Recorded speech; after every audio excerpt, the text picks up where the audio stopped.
Hi Claire, good afternoon and good afternoon to your students. Just a very quick summary of what to expect in the module Sports, Commerce, Media and Identity, which is an option choice for your tourism and hospitality students after Christmas.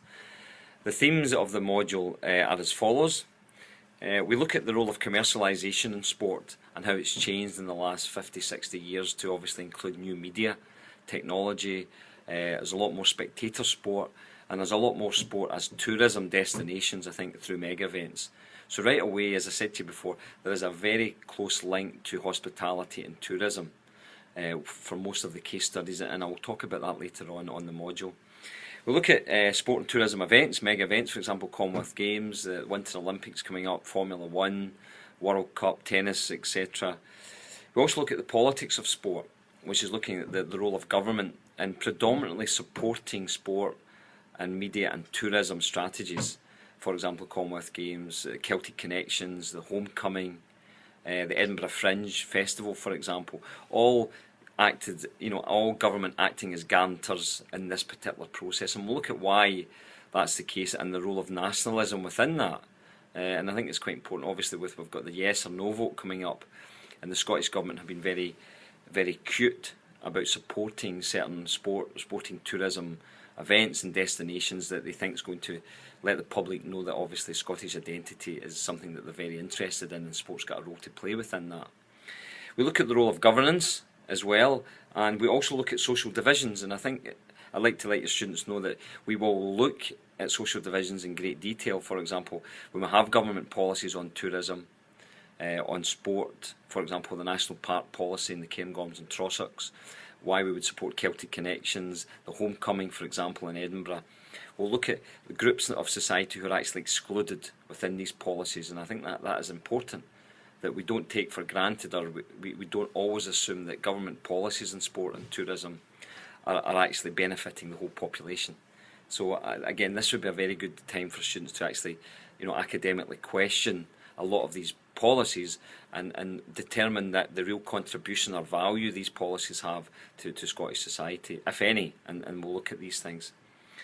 I think the assessment policy for your students is an assignment, first of all, and then there's an exam in the summer.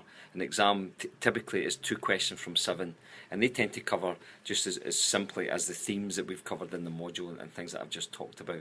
The assessment tends to ask you 2 questions along the following themes. Theme 1 looks at looking at sport as a positive value, and asks students to examine and balance that particular viewpoint up. The second assignment looks at the strength of the relationship between media and sport.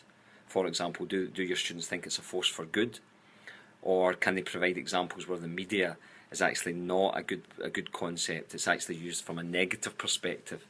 With too much media attention can impact upon the integrity and actually the delivery of sport. Now, how the module is delivered is we deliver it through a blog.